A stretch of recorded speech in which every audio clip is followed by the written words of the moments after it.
সন্ধেবেলার স্ন্যাক্সে তেল জাতীয় খাবার বাদ দিয়ে কিছু হেলদি রেসিপি ট্রাই করতে চাও, তাহলে একবার এই রেসিপিটা ট্রাই করতে পারো। খেতেও হয় সুস্বাদু আর ভীষণ স্বাস্থ্যকর। তো দেখো, আমি বানিয়েছিলাম পনির রোল।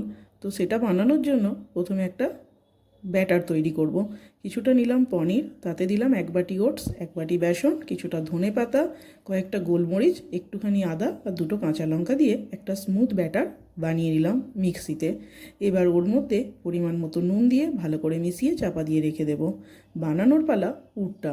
অল্প একটুখানি প্যানে তেল গরম করে দিয়ে দিলাম লম্বা করে কাটা পনির, লম্বা করে কাটা ক্যাপসিকাম আর টমেটো। তো চাইলে তোমরা এখানে পেঁয়াজের ব্যবহার করতে পারো, আমি আর পেঁয়াজটা দিইনি টিফিনে দেওয়ার জন্য।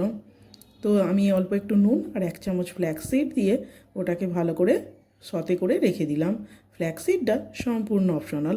এবার ওই ব্যাটার থেকে প্যানে একদম জাস্ট তেল ব্রাশ করে একটা একটা করে এই রুটিগুলো বানিয়ে নেব।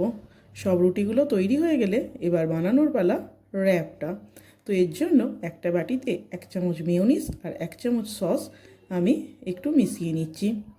তো এবার ওই রুটির উপরে একটুখানি বুলিয়ে তার উপরে দিয়ে দেব পনির, ক্যাপসিকাম, টমেটোটা।